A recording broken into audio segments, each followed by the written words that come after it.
नमस्कार मैं डॉक्टर त्रिविक्रम दास आपण मानकु स्वागत करुच्ची मोर यूट्यूब चैनल को। आज वीडियो रे मु आपण मानकु जो माँ मानकर क्षीर कम होउथिबो शिशु को स्तनपान करेला परे शिशुर पेट भरू नथिबो सेही माँ माने कौन खाइले कौन उपाय कले तांको क्षीर रे वृद्धि हेबो से विषय रे बतैबी। एही वीडियोटी को आपण माने शेष पर्यंत देखंतु। एथिरे मु किछि विशेष उपाय बतैछि जोंथिरे कि माँ मान क्षीर रे वृद्धि बहुत जल्दी होता है। माँ क्षीर को अमृत सांगरे तुलना करा जाइछि। अमृत पान करी देवता माने जेमिति अमर हो गले ठीक सही परी माँ क्षीर पान करी शिशु मान देह रे अनेक जीवन नाशकारी रोग सांगरे लड़िबार शक्ति आसी थाए। जन्म हैला परे शिशु को प्रथम 2-3 दिन क्षीर पान कराइबा बहुत जरूरी अटे। कहीं ना यही क्षीर रे शिशु शरीर रे रोग प्रतिरोधक क्षमता बढ़ेबार शक्ति थाए। शिशु जन्म हेबा परे 6 मास हेबा पर्यंत केवल माँ क्षीर खाइबा कथा।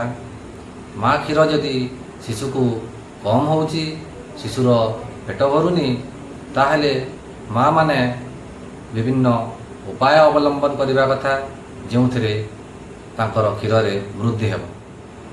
फास्ट पॉइंट होउची माँ मानकु पौष्टिक आहार खाइबा कथा।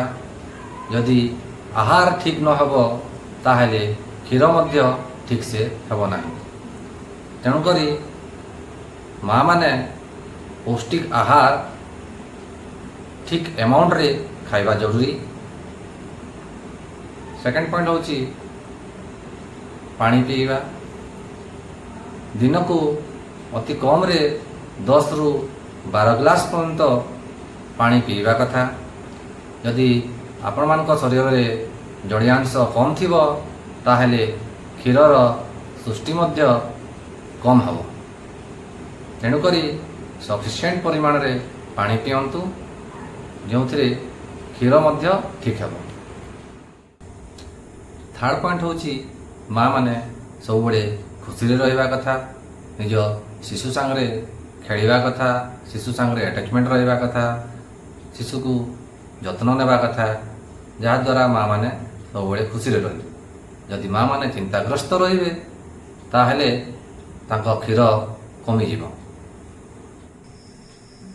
4 नंबर पॉइंट होची माँ माने निज क्षीर वृद्धि करिया पई अमृतभंडा को निज आहार रे शामिल करिवे। पाचिला अमृतभंडा किंबा कंचा अमृतभंडा आपण माने व्यवहार करि पारिबे। कंचा अमृतभंडा को तरकारी किंबा संतुला किंबा दाली रे पकई आपण माने खाई पारिबे। अमृतभंडा खाइले क्षीर वृद्धि होता है। 5 नंबर पॉइंट होची प्रतिदिन आहार रे पालंग शाग खाइले माँ मान क्षीर रे वृद्धि होता है। 6 नंबर पॉइंट होची गाजर रो यूज करिवे। गाजर को सलाड माध्यम रे खाई पारिबे किंबा गाजर जूस को सकाळे संध्या रे गोटे कप लेखा पीले माँ मान क्षीर रे वृद्धि होता है। नेक्स्ट पॉइंट होची रसुण खाइबे। रसुण खाइले मध्य माँ मान क्षीर रे वृद्धि होता है।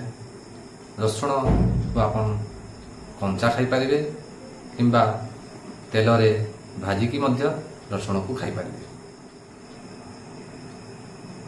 नेक्स्ट पॉइंट होची मेथी दाना खाइबा। मेथी दाना को खाइले मध्य क्षीर रे वृद्धि होता है। मेथी दाना को पानी रे बुतारी सकाळे संध्या रे 5 ग्राम लेखा खाइले माँ मान क्षीर 7 दिन मध्य रे वृद्धि होता है। नेक्स्ट पॉइंट होची जीरा गुंड व्यवहार करिया। जीरा गुंड को हल्का गरम पानी रे मिसाई सकाळे संध्या रे गोटे कप लेखा पीले माँ मान क्षीर रे वृद्धि होता है।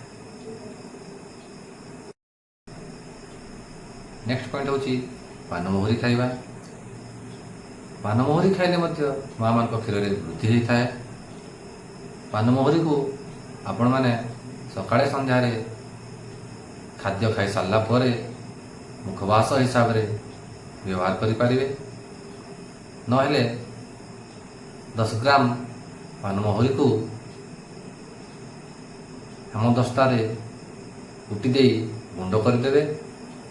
ताकू आधा लिटर पानी रे राति रे उतारी देवे। सकाळे से पानी को हल्का से टिके मचकी देकी छाणी देवे। से पानी को सकाळे संध्यारे गोटे ग्लास लेखा पीले माँ मान क्षीर बहुत जल्दी वृद्धि होता है। नेक्स्ट पॉइंट होची शतावरी चूर्ण। शतावरी चूर्ण सकाळे संध्यारे 5 ग्राम लेखा क्षीर सांगरे व्यवहार कले माँ मान क्षीर 7 दिन मध्य वृद्धि होता है। नेक्स्ट पॉइंट होची माँ माने निज आहार रे काजू बादाम, पिस्ता बादाम, खजूरी आदि व्यवहार करिया कथा। एथिरे मध्य माँ मान क्षीर वृद्धि होता है। आज वीडियो रे आपण मानकु जो उपाय गुड़ाक बतैली आपण मानकु केमिति लागिला मते कमेंट से बताइबे। मो वीडियो को लाइक करिवे, शेयर करिवे तथा मोर चैनल को सब्सक्राइब करिवे। पुणी भेट पड़िबा आउ एक वीडियो रे। नमस्कार।